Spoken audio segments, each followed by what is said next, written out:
नगर निगम से खबर आ रही है कि रावण दहन की एक भारी समस्या सामने आ रही है कि इसको कहाँ किया जाए, इस पर आप क्या कहेंगे? मान्यवर जी, ये स्मार्ट सिटी है। हम पैदा नहीं हुए थे उससे पहले भी अजमेर के पटेल मैदान के अंदर रामलीला, माता जी की मूर्ति बड़ी बड़ी लगती थी, डांडिया होते थे, जितने भी सामाजिक, धार्मिक, राजनीतिक कार्यक्रम होते थे वो पटेल मैदान के अंदर होते थे। शहर के बीचों बीच बना हुआ था, तो हजारों की संख्या में यहाँ पर इस आयोजनों में लोग भाग लेने के लिए आया करते थे।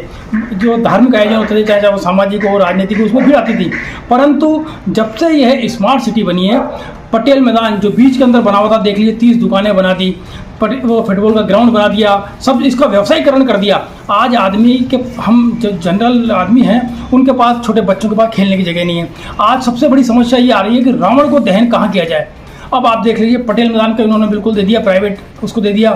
तोपदड़ा में है नहीं जगह इनके पास, और भी कोई आज़ाद पार्क ख़त्म कर दिया, सुभाष उद्यान में हो नहीं सकता, कहीं पर इनके पास जगह नहीं है। ये एक सोचनीय विषय हो गया कि जो लोग 10 दिन तक यहाँ आकर के मनोरंजन करते थे, डांडिया के अंदर भगवान की नवरात्रि में डांडिया खेला करते थे, उसके लिए जगह नहीं है, रावण दहन के लिए जगह नहीं है। तो इस संदर्भ में मैं आपको आपके चैनल के माध्यम से आदरणीय जिलाधीश महोदय को, आयुक्त महोदय को और जो नगर निगम से जुड़े हुए हैं उन सबको एक सजेशन देना चाहता हूँ कि आप जो आना सागर के बीच में टापू बना हुआ है, आप देखिए टापू के बीच में तो आप रावण को दहन कीजिए, और पूरी चौपाटी देखो चारों तरफ, आपको कोई खर्चा नहीं करना पड़ेगा। नगर निगम वैसे खर्चा नहीं करती, आपके कुर्सियों का खर्चा बच जाएगा, टेंट का खर्चा बच जाएगा, हर तरह का खर्चा बच जाएगा। चौपाटी पे 10 गुना भीड़ ज़्यादा आएगी। सारी चारों तरफ आना सागर की चौपाटी बनी हुई, वहाँ खड़े हो जाएंगे लोग। घरों पर चारों तरफ आना सागर के चारों तरफ घर बने हुए, वहाँ से रावण को देख लेंगे।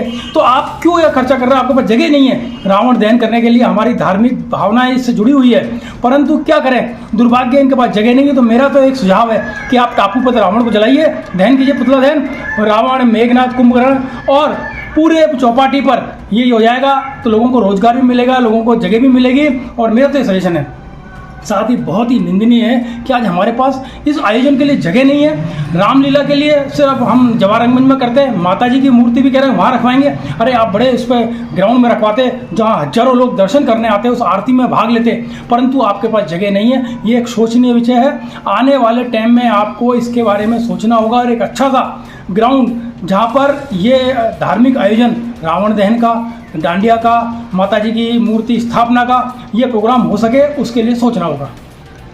ये समस्या अचानक आई है या कई सालों से जो कुंभकर्णी नींद के अंदर निगम सो रहा है, या जो इनकी कार्य करने की शैली है, उसके कारण जो अजमेर का आम निवासी है वो इस समस्या से रूबरू हो रहा है? अंधेर नगरी चौपड़ राजा, टके शेर भाजियो टके शेर खाजा वाली स्थिति है भाई साहब, कोई बोलने वाला नहीं है। स्मार्ट सिटी जब से बनी है, ये स्मार्ट ना होकर के हम पिछड़ों से भी पिछड़े हो गए हैं। अजमेर शहर की दुर्दशा हो गई है। अरे आपको सोचने वाली बात है कि भाई हम धार्मिक आयोजन कहाँ करेंगे। आज़ाद पार्क आपने खत्म कर दिया, सुभाष उद्यान का व्यवसायीकरण कर दिया, आना सागर आपने खत्म कर दिया, फाइसागर का व्यवसायीकरण कर दिया। आदमी जाए तो जाए कहाँ? बच्चों के लिए खेलने की कोई जगह नहीं है। एक ग्राउंड था मात्र पटेल मैदान, उसको भी आपने पूरी पैसा कमाने के लिए व्यवसायीकरण कर दिया। खेलों से आप पैसा कमा रहे हो उसके लिए। अरे आप खुद तो सोचिए, एक आयोजन के लिए नहीं है। बहुत दुख होता है मान्यवर, जब अजमेर की जनता के लिए एक ग्राउंड था जहाँ पर सारे धार्मिक, सामाजिक, राजनीतिक, स्वतंत्रता दिवस, 26 जनवरी इस जगह हुआ करती थी, परंतु यहाँ के कुंभकर्णीय जनप्रतिनिधियों ने, या मैं क्या कहूँ, जो जिन लोगों, जागरूक लोगों ने ध्यान नहीं दिया, इसका फ़ायदा इन लोगों ने उठाया, स्मार्ट सिटी के अधिकारियों ने उठाया और हमारा पटेल मैदान पूरी तरह से ख़त्म कर दिया। तो जनता की भी क्या ये भागीदारी नहीं है कि वो इस पर समय समय पर संज्ञान ले? जनता तो अपने उलझनों में इतनी उलझी हुई है, इस महंगाई ने ऐसी मार दी है कि वो सुबह से शाम तक चक्रव्यूह में फंसा हुआ है, चक्की के अंदर घूम रहा है वो तो। परंतु कई जागरूक लोग, कई पत्रकार बंधु भी, बड़े बड़े ब्लॉगर जो आप देखिए यूट्यूब पे, फेसबुक पे, इंस्टाग्राम पे बड़े बड़े लिखते हैं, अजमेर के हित के लिए खूब लिखते हैं। परंतु जो ये अधिकारी जिनके हाथ में ताकत है, जिनके पास में पैसा है, कलम है, अगर वो चाहें तो सब कुछ कर सकते हैं, उन लोगों ने ध्यान नहीं दिया। यहाँ के पत्रकार बहुत जागरूक हैं, यहाँ के जो ब्लॉगर है बहुत जागरूक है, परंतु कोई ध्यान नहीं देता, उन्होंने सोते रहे। और आज स्थिति ये हो गई कि रावण दहन के लिए अजमेर शहर के अंदर जगह नहीं मिल रही है।